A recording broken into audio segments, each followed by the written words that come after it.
Você sabe o que é a grande comissão? Você sabe o que a grande comissão tem a ver com você? Você conhece realmente qual é o seu trabalho, a sua atividade, qual é o chamado de Deus para a sua vida em relação à obra missionária? A obra missionária é a missão principal da igreja. A igreja que não faz missões não é igreja, porque a igreja foi chamada por Deus para a obra missionária. E cada um de nós, como membros do corpo de Cristo, que é a igreja, precisamos entender também qual é o nosso papel na obra missionária. Você precisa se envolver com a obra missionária. Deus tem um chamado para todos nós, seja indo, seja orando, intercedendo, contribuindo de alguma forma, nós precisamos estar plenamente envolvidos com a obra missionária. O nosso grande problema nos dias que vivemos não está ligado aos missionários que vão ao campo, porque eles entregam a sua vida, se dedicam à obra de Deus. E nós que somos o sustentáculo da obra missionária, precisamos entender também a preciosidade dessa atividade. Deus tem um chamado missionário para a sua vida. Queridos, estamos iniciando o nosso quarto trimestre de 2023 e vamos tratar neste quarto trimestre sobre até aos confins da terra, como está aí na sua tela, ó, capa da nossa revista, Até aos confins da terra, pregando o evangelho a todos os povos até a volta de Cristo. Nesse trimestre, nós vamos estudar lições comentadas pelo pastor Wagner Gabi. Pastor Wagner é líder da Assembleia de Deus em Curitiba, no Paraná, tal do Paraná. Ele é conferencista, advogado, é escritor de obras da CPAD, entre elas As Doenças do Século, Planejamento e Gestão Eclesiástica, Relações Públicas para Líderes e As Parábolas de Jesus. Todas estas obras publicadas pela CPAD. Pastor Wagner Gabi é um homem realmente envolvido com a obra de Deus, com a obra missionária. Então você vai perceber no decurso desse trimestre que a forma que o pastor Wagner Gabi nos escreve é realmente envolvente e traz um princípio prático para a nossa vida. Como você sabe, a nossa primeira lição é uma lição de abertura do trimestre, ela é uma lição de abertura do trimestre, e na aula de hoje, como está aí agora na sua tela, nós vamos estudar a lição de número 1, do dia 1º de outubro de 2023. Eu faço questão de dizer aqui que neste 1º de outubro de 2023, o meu filho Benhur completa 22 anos. Em algumas aulas aqui eu pedi oração pelo Benhur, porque ele estava parado na caminhada cristã, afastou-se dos caminhos do Senhor, e nós viemos pedindo oração por ele, mas o Benhur está num processo de reconciliação com Deus. Deus está fazendo uma obra linda na vida do Benhur, casou-se, está na Bolívia fazendo medicina junto com a esposa, e glórias a Jesus pela vida dele. O meu desejo é que Deus multiplique os anos do Benhur até o arrebatamento da igreja. Então, o Benhur está vivendo um momento lindo na sua vida. A você que nos ajudou a orar por ele, glórias a Jesus. Benhur faz 22 anos, agora no dia 1º de outubro. Então, a nossa lição de número 1, 1º de outubro de 2023, o título da nossa lição é A Grande Comissão, um enfoque etnocêntrico. O que é esse termo quer dizer? Enfoque etnocêntrico, ou seja, as diversas etnias estão no centro da grande comissão, são o objetivo da grande comissão. Nosso texto áureo nos diz que, e disse-lhes, ide por todo mundo, pregai o evangelho a toda criatura. Marcos, capítulo 16, e versículo 15. Esta foi a ordem de Jesus para os seus discípulos e para todos nós. Nós vamos entender na aula de hoje que esta ordem de Jesus, ela é mais do que uma ordem, é uma oportunidade de contribuirmos com o reino de Deus. Verdade prática nos diz que a ordem imperativa de Jesus aos seus discípulos aponta para a universalidade da pregação do evangelho no mundo. O evangelho precisa ser pregado no mundo inteiro. O evangelho precisa também ser pregado, o evangelho todo, para o mundo todo. Então é a universalidade da pregação do evangelho no mundo. A palavra-chave da lição de número 1 é etnia. O que é etnia?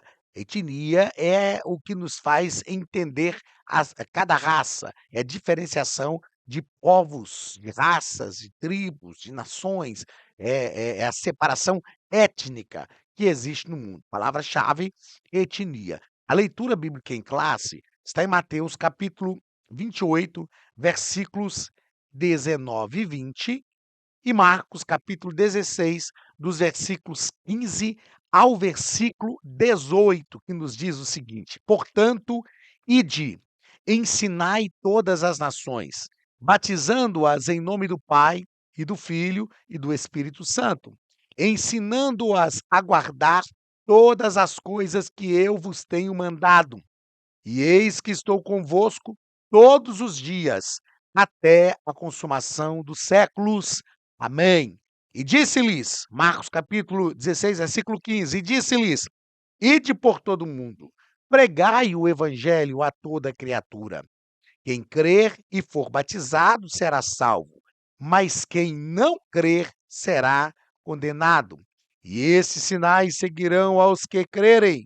Em meu nome expulsarão demônios, falarão novas línguas, pegarão nas serpentes, e se beberem alguma coisa mortífera, não lhes fará dano algum, e imporão as mãos sobre os enfermos e os curarão. Esses dois textos falam da grande comissão, textos registrados, né, por evangelistas diferentes. Esses dois textos nos mostram não só a ordem de Jesus, mas o poder do nome de Jesus que está sobre a vida daqueles que cumprem essa ordem, sobre aqueles que exercem a grande comissão. Jesus disse: em meu nome, e no nome de Jesus, nós temos verdadeiramente autoridade para operar todas estas coisas. Vamos à introdução da nossa lição. E, como você sabe, a gente destaca aqui algumas coisas que o nosso escritor nos propõe. E aqui na introdução da nossa lição, eu quero destacar que o pastor Wagner Gabi nos diz que missões transculturais, aliás, nessa lição, né, nós veremos, espera aí, não é aqui embaixo, nós veremos que missões é uma ordem divina e que Deus conta com cada crente para dizer sim à obra que ele iniciou por intermédio de seu Filho, o Senhor Jesus Cristo. Dizer sim. O que é dizer sim? É realmente estarmos prontos para a obra missionária. Existe um missiólogo brasileiro que é, no Brasil, a maior autoridade em missões, em relação a missões da atualidade, pastor Ronaldo Lidório. O pastor Ronaldo Lidório diz que nós somos o povo do eis-me aqui. Precisamos nos tornar o povo do envia-me a mim. Nós não podemos só dizer: "Senhor, eis-me aqui, eis-me aqui". Ele faz uma referência, é claro, de Isaías capítulo 6, quando depois de ver o Senhor, ter uma visão magnífica do Senhor, depois de ter sua boca tocada e purificado o seu pecado, Isaías ouve uma voz dizendo: "A quem enviarei? Quem há de ir por nós?" Então ele responde dizendo: "Eis-me aqui, envia-me a mim". Nós não podemos ser só o povo do eis-me aqui. Nós precisamos entender que todos têm um chamado missionário. Todos nós temos. Claro que a cada um de nós Deus chama de uma forma, mas todos nós temos um chamado missionário. Eu entendi o meu chamado missionário em 2004. E desde 2004 eu comecei a trabalhar auxiliando um amigo meu, pastor Jander Magalhães, nos trabalhos missionários. Eu fiz várias visitas ao campo missionário com o pastor Jander, em Cuba, no México, e Paraguai, tivemos diversas vezes fazendo visitas ao campo missionário, e precisamos realmente nos envolver. Hoje nós sustentamos missionários em Cuba. O pastor Jander tem um trabalho lindo de missões em Cuba, com mais de 800 famílias adotadas, e nós precisamos realmente compreender qual é o nosso papel na obra missionária e nos envolver com a obra missionária. Primeiro ponto da nossa lição vai tratar sobre a grande comissão. Primeiro parágrafo, o que é a grande comissão? Nosso escritor nos diz que a grande comissão, a grande comissão, a grande comissão pode ser melhor compreendida como uma ordem pós-ressurreição de Jesus Cristo dada aos seus discípulos. É interessante entendermos que essa ordem que Jesus deu foi após a ressurreição. Ele não estava mais como homem encarnado. Ele já havia ressuscitado, já tinha todo poder nos céus e na terra, já tinha sido glorificado. Então foi nessa perspectiva que ele deu a ordem. É por isso que em Mateus, no capítulo 28, versículo 18, ele diz: "Todo o poder foi me dado nos céus e na terra, portanto", versículo 19, "portanto, ide por todo mundo". É como se a gente dissesse: "Espera aí, mas o poder é ele que tem, e ele está falando que ele tem todo o poder, então eu posso ir?". É porque nós vamos fazer a obra missionária pelo poder que há no nome de Jesus. Uma coisa importantíssima nós compreendermos é que a grande comissão tem que ser vista não como uma tarefa, e alguns dizem assim: "Ah, essa é uma tarefa inacabada". O que é uma tarefa? Uma tarefa é aquilo que eu saio do meu lugar, vou lá, faço e volto para o meu lugar, resolvi o problema. A grande comissão não é uma tarefa, a grande comissão precisa ser um estilo de vida, e o que é um estilo de vida é o modo de vida que eu assumo viver. Então, de acordo com o estilo de vida que eu resolvo viver, eu falo, me visto, eu ajo, eu faço todas as coisas. Nós lemos aí Mateus, capítulo de número 28, versículo 19, quando Jesus disse: "Portanto, ide", e isso traz a ideia que o ide parece que eu saio do meu lugar e vou lá e faço alguma coisa. A melhor tradução para esse termo, a partir do original da língua grega, é: "Portanto, indo,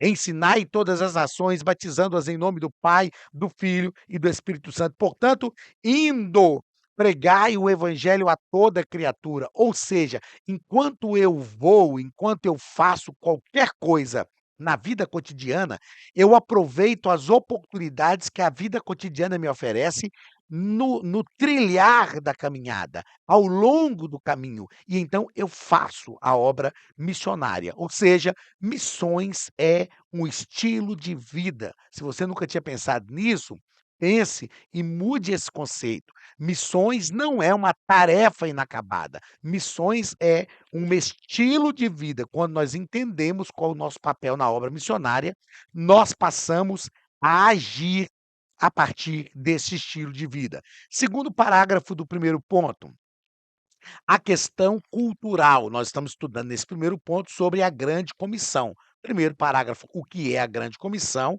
Segundo parágrafo, vamos tratar sobre a questão cultural. Então, esse ide de Jesus significa atravessar fronteiras. E o nosso escritor nos diz que não devemos desprezar a cultura de um povo a quem pretendemos evangelizar, nem impingir-lhe a nossa.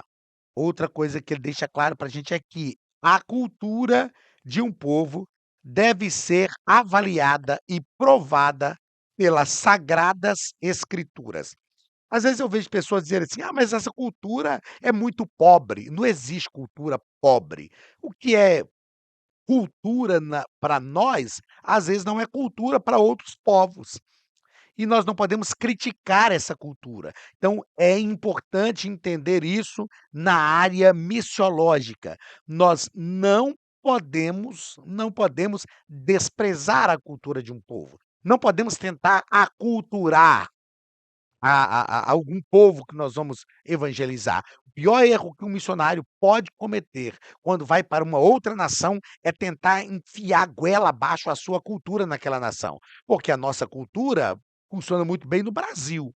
Por exemplo, nesse trimestre, assim como aconteceu há 2 trimestres atrás, eu estou gravando nos Estados Unidos. Estou mais uma vez aqui na igreja em Summerville, igreja agora pastoreada não mais pelo pastor Ladstone, mas pelo pastor Leomi. Josimar está comigo de novo aqui na área técnica nos ajudando. E uma coisa é interessante nós pensarmos, existe uma comunidade ou pensarmos, existe uma comunidade brasileira muito grande nos Estados Unidos. E por mais que nós tentamos manter a nossa cultura brasileira aqui nos Estados Unidos, na verdade nós estamos envolvidos aqui por uma cultura norte-americana. Então, sem perceber, às vezes, nós vamos nos envolvendo. E é importante que quem chega aqui se envolva realmente com essa cultura, fale a língua, viva os costumes aqui. Então, isso é importante. E o missionário precisa ter essa visão. É claro que qualquer cultura tem que passar pelo crivo da palavra de Deus. Não é o missionário que transforma uma cultura, é a palavra de Deus que transforma a cultura onde ela chega. Terceiro parágrafo deste primeiro ponto, a ordem de fazer discípulos em todas as nações. O nosso escritor, ele nos propõe aqui, ó, que de acordo com alguns missiólogos, há no mundo 2.400 etnias. Quase metade desse total ainda não foi evangelizada. Perceba que em pleno século XXI, nós ainda temos um grande número de povos não alcançados. Mas é importante nós pensarmos o seguinte: a igreja primitiva, em aproximadamente 3 décadas, alcançou o mundo da sua época. Principalmente com o advento do pentecostalismo, a igreja primitiva alcançou todo o mundo habitado da sua época. Pergunta é: por que, se a igreja primitiva alcançou o mundo habitado da sua época, por que hoje nós temos povos não alcançados? Se a igreja primitiva já havia alcançado o mundo habitado da sua época. Se a igreja tivesse, na sua evolução histórica, seguido os princípios da igreja primitiva, você concorda comigo que hoje nós não teríamos povos não alcançados? Então, o que foi que aconteceu para que a gente tenha aí quase 12, praticamente 12.000 etnias não alcançadas? A igreja moderna retrocedeu em sua missão. Quando nós estudamos história da igreja, nós vamos perceber que na Idade Média, que foi o período em que a igreja mais cresceu, mais se enriqueceu, foi o período que ela menos evangelizou. E nós precisamos ter cuidado, isso é a Igreja Católica Romana, não é? E nós precisamos ter cuidado. Aliás, era a igreja católica, a igreja romana, ela atinge esse título de igreja romana, lá na idade média, né. Aliás, pouco antes da idade média, e ela se distancia daquilo que era o objetivo de Deus. Nós precisamos ter cuidado para que nós também, como igreja pós-moderna ou ultramoderna, não nos distanciemos daquilo que é o propósito de Deus para a igreja. É possível alcançar todos os povos da terra. Quarto parágrafo do primeiro ponto. A Academia de Pregadores tem um recado para você. Olá, queridos alunos e alunas da Academia de Pregadores, que bom ter você conosco neste momento tão especial. Estamos aqui para apresentar a nova plataforma da Academia de Pregadores, que foi construída ao longo dos últimos meses com muito carinho, um grande investimento, para levar até você não somente um conteúdo de excelência, mas também tecnologia de ponta. Veja comigo. Os cursos estão organizados por trilhas na página principal. Aqui você encontra sugestões, lançamentos, temas específicos e outras categorias. No final da página tem uma trilha com todos os cursos. Após começar os seus estudos, a primeira trilha será Continuar assistindo, que mostra somente os cursos iniciados por você. Sobre a capa do curso, consta o número de aulas, a carga horária e um botão para adicionar os favoritos. Nesta seta, você pode expandir e ver um vídeo de introdução. Para fazer login, clique no avatar no canto superior direito e insira o seu e-mail e senha usados no cadastro. Caso tenha esquecido a senha, é só clicar neste link, preencher o e-mail cadastrado e a senha será enviada. No canto superior esquerdo fica o novo menu do portal. Ao abrir um curso pela primeira vez, você vê as informações do curso e do professor. E na lateral, ou logo abaixo se for no celular, está a lista de módulos e aulas.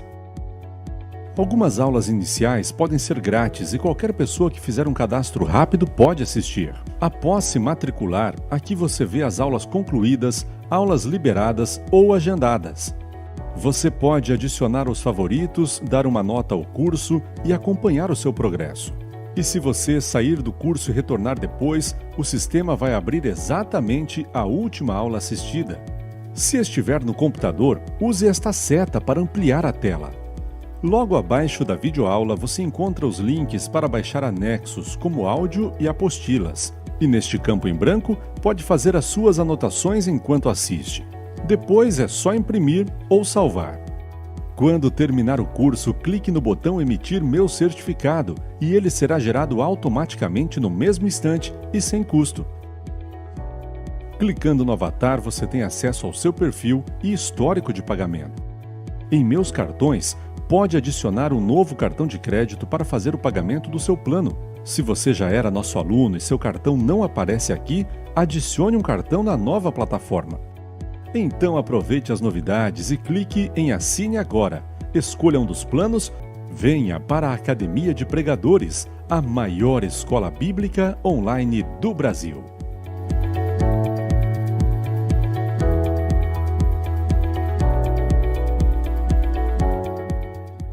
O primeiro ponto, a eficácia e os objetivos da grande comissão. Nós temos alguns objetivos, e aqui o pastor Wagner Gabi vai nos propor 3 objetivos da grande comissão. Primeiro, proclamar o evangelho em palavras e ações a toda criatura.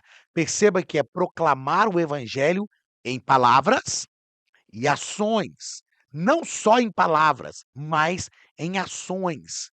Se não me falha a memória, foi Lutero que disse o seguinte, me falha a memória agora, né, não vou citar o autor, retira aí o Lutero, que eu acho que não é, mas teve um autor que disse o seguinte: "Pregue em todo o tempo, se necessário for, utilize palavras". Olha a frase, pregue em todo o tempo, se necessário for, utilize palavras. Palavras e ações, ações e palavras. Segundo objetivo da grande comissão, discipular os novos convertidos, tornando-os fiéis seguidores de Cristo. Tem pessoas que pensam o seguinte: "Ah, preguei o evangelho, a pessoa se converteu a Cristo, pronto, cumpri a minha missão. Pronto, somos igreja missionária". Meus queridos, quando a pessoa se converte a Cristo, se entrega a Cristo, recebe a Cristo como Salvador, é aí que está verdadeiramente começando a nossa missão. Nós pregamos o evangelho, e aí quando a pessoa se converte a Cristo, recebe a Cristo como Salvador, nós precisamos discipulá-la. Eu acredito que você já ouviu dizer, e é uma verdade, que nós ganhamos muita gente para Jesus. Nós, infelizmente, falhamos no discipulado. O que é discipular? É integrar o novo crente, não é entregar, não é integrar, colocar dentro, fazer esse novo crente sentir-se parte integrante do processo, envolver-se com a igreja, estar integrado verdadeiramente na vida cotidiana da igreja. E é na verdade, o nosso terceiro objetivo aí é integrá-los espiritualmente e socialmente na igreja local, a fim de que cresçam na graça e no conhecimento, por intermédio da ação do Espírito Santo em sua vida, desfrutando sempre da comunhão dos santos. Então, quando o crente se sente integrado, quando ele já está discipulando alguém também, isso quer dizer que ele foi bem discipulado e nós estamos cumprindo a nossa grande comissão. Vamos ao segundo ponto da nossa lição. No nosso segundo ponto, pastor Wagner vai tratar sobre Missões transculturais. Primeiro parágrafo, conceito. Qual o conceito de missões transculturais? Está aí, ó. Em linhas gerais, missões transculturais são transpor uma cultura para levar a mensagem do evangelho. Perceba que missões transculturais não é só transpor a cultura do povo que nós vamos alcançar, mas é transpor a nossa própria cultura. É entender, e isso é um desafio, transpor a nossa própria cultura, porque a cultura, ela nos prende, nós somos aculturados. E a nossa tendência, e isso é muito mais simples para nós, é ficar presos à nossa cultura. Então, o que é missões transculturais? É compreender, eu estou indo a uma outra cultura, então o evangelho tem que transpor aquela cultura. Como já falamos aqui, é o evangelho que transforma aquela outra cultura, mas eu tenho a minha cultura também, que eu preciso me deslocar agora, então o evangelho tem que me ajudar a transpor a minha cultura para que eu chegue na cultura daquele povo e a palavra de Deus transponha também aquela outra cultura. Então isso é uma definição de missões transculturais. Segundo parágrafo, a visão transcultural da Bíblia. A visão transcultural da Bíblia. Quando se fala em missões transculturais, a Bíblia Sagrada é o padrão a ser seguido, é o padrão. Aí nós vamos pensar aqui, o pastor Wagner vai deixar claro para nós algumas questões de visão transcultural no Antigo Testamento. Então, o Antigo Testamento registra a revelação de um Deus missionário. Ele tratou com toda a humanidade e não somente com uma nação. Nesse sentido, missões transculturais têm esse mesmo apelo e são parte fundamental da missão da igreja. Gênesis 3, capítulo 3, versículo 15, é uma fala de Deus de que da semente da mulher nasceria um que pisaria a cabeça da serpente, e esta é uma fala para o mundo todo. Gênesis capítulo 6, versículos 11 ao 14, o registro do dilúvio, foi algo que atingiu o mundo inteiro. Gênesis capítulo 3 e versículo 12, Deus chama Abraão e diz: "Em ti serão benditas todas as famílias da terra". Quando nós olhamos para o Novo Testamento, Deus, nós temos a convicção que Deus sempre vê o mundo, não só na grande comissão, mas nas narrativas de João, no texto áureo da Bíblia. Evangelho escrito por João, capítulo 3, versículo 16. Porque Deus amou o mundo de tal maneira. Então, Deus é um Deus transcultural, com uma visão transcultural. Terceiro parágrafo desse segundo ponto, barreiras nas missões transculturais. Nós temos aqui, descrito pelo nosso escritor, pastor Wagner Gabi, 5 barreiras nas missões transculturais. Primeira delas, barreiras geográficas, novas nações e novas culturas. É claro que a gente sabe hoje que as fronteiras estão encurtadas. Eu lembro quando eu era criança, sair de uma cidade e ir para outra de ônibus, meu Deus, parece que era longe demais. A distância continua a mesma, mas hoje a gente faz a viagem de forma muito mais rápida. Hoje é muito mais comum viajar de avião. Há décadas atrás só se viajava para outras nações, viagens internacionais eram feitas de navios. Então, nós precisamos vencer essas barreiras geográficas. Segundo tipo de barreira, barreiras culturais, está aí, ó, valores de vida, costumes e hábitos. Essa transposição da cultura que nós falamos agora há pouco. Terceiro tipo de barreira, barreira econômicas. Diferenças de moeda e comércio, diferenças, né, diversas dentro dessa economia mundial. E quarta barreira, barreiras linguísticas. São línguas nativas, dialetos que são falados dentre os diversos povos. Então nós precisamos também vencer as barreiras linguísticas. É muito importante entender a língua, compreender a língua, pregar a palavra de Deus na língua daquele povo. E por fim, as barreiras religiosas. Aí nós temos algumas religiões que crescem muito no mundo. O islamismo é a religião que mais cresce hoje, ateísmo, materialismo, secularismo e etc. Aí é que nós estamos falando, é claro que em todas estas áreas que nós citamos aqui, cada uma dessas barreiras há uma ação diabólica, mas nessas questões religiosas, nós realmente temos uma ação direta de Satanás para tentar dissuadir da mente das pessoas a palavra de Deus, a visão de Deus. Mas o evangelho é poder. Paulo diz, Romanos capítulo 1, versículo 16: "Não me envergonhe do evangelho, porque ele é poder de Deus para a salvação de todo aquele que crê". Terceiro ponto da nossa lição: visão global do evangelho no mundo. Primeiro parágrafo: evangelização e discipulado. Fazer discípulo é uma ordem baseada na relação de um mestre com o seu discípulo. Relação de um mestre com o seu discípulo. O que é fazer discípulo? É fazer o discípulo parecido com o seu mestre. E isso é muito importante. Outra coisa a destacar aqui é a tarefa missional leva em conta a proclamação pública do evangelho, ao mesmo tempo em que atua na formação permanente do novo convertido. Então aqui é a integração do novo crente que nós falamos agora há pouco. Uma coisa muito importante a se falar aqui é que o que é fazer discípulo de Jesus? É apresentar Jesus à pessoa, é confrontar Jesus com a pessoa. Mostrar à pessoa quem é Jesus e mostrar à pessoa a necessidade que ela tem de que ela seja transformada à imagem de Cristo. Agora, infelizmente, nós precisamos entender o que é fazer discípulo e o que é conquistar seguidores. Então a pergunta é: fazer discípulos ou conquistar seguidores? Muitos líderes têm preocupado em conquistar seguidores, ou seja, têm formado diversas pessoas a partir daquilo que ele é. Claro que é muito importante quando nós temos algumas características, algumas qualidades, adjetivos nos nossos líderes que nós podemos, realmente copiar. Paulo disse isso: "Sede meus imitadores, como eu sou de Cristo", porque Paulo sabia o que estava imitando. Eu falo que uma das piores coisas é sermos liderados por alguém que nós não temos desejo de ser igual ou parecido com aquela pessoa em nada.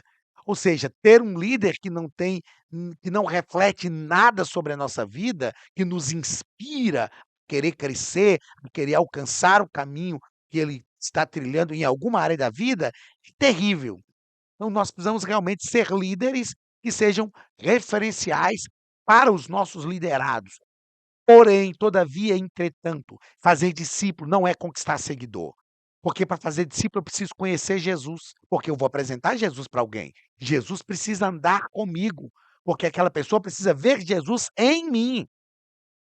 Então, isto é fazer discípulos. Que Deus tenha misericórdia de nós e que nós não tenhamos uma vida ministerial de conquistar seguidores, mas tenhamos uma vida verdadeiramente de fazer discípulos. Segundo parágrafo do terceiro ponto e último ponto da lição: arrependimento e capacitação do espírito. Na missão transcultural, a mensagem missionária tem de levar em conta o apelo ao arrependimento para o perdão dos pecados. O evangelho que nós pregamos tem que ser terapêutico? Sim, ele tem que ser terapêutico. O evangelho nos torna pessoas melhores. O evangelho, ele nos dá confiança, nos dá equilíbrio psicoemocional, ele promove inteligência.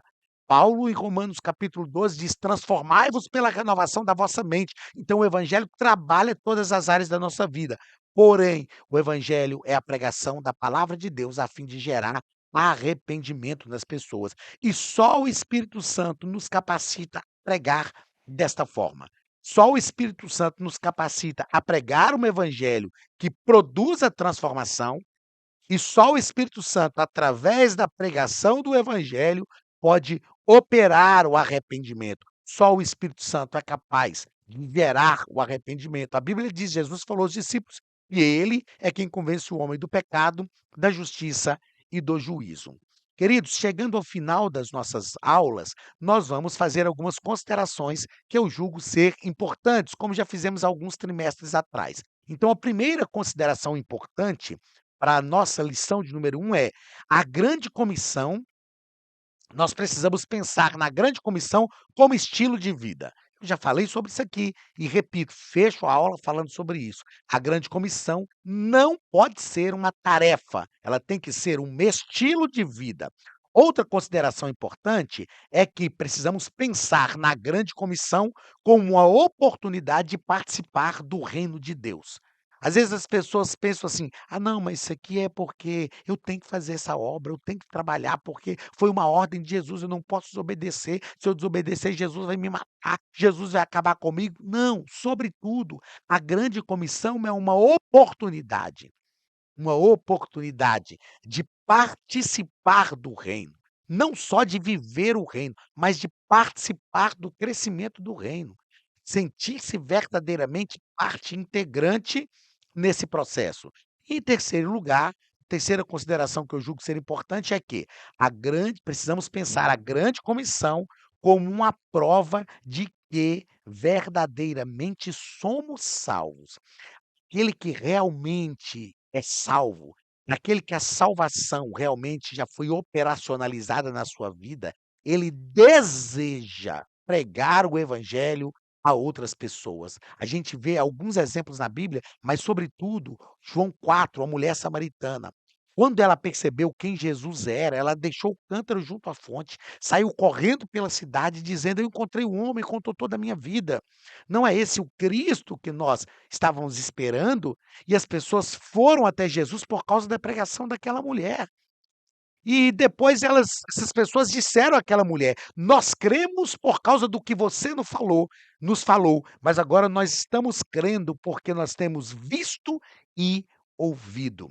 Então, envolver-nos com a grande comissão é uma prova de que nós realmente somos salvos. Eu vou fechar a nossa aula também na nossa câmera fechada, para você entender o que eu quero que você compreenda de forma profunda desta lição de número um. Eu e você precisamos realmente compreender o nosso chamado, entender qual é o propósito de Deus para a nossa vida em relação à obra missionária. Infelizmente, nos dias em que estamos vivendo, parece que missão é só uma razão para a igreja fazer um culto, para alguns uma razão para arrecadar uma oferta. Não, missão não é só isso. Missão é o que pulsa, o que faz pulsar o coração da igreja. Eu e você somos chamados por Deus para a obra missionária. Que você ore a Deus para que Deus te faça compreender qual é o seu papel na obra missionária. Deus tem um trabalho para você na obra missionária. Deus te abençoe, um grande abraço e até a semana que vem na nossa lição de número 2, em nome de Jesus.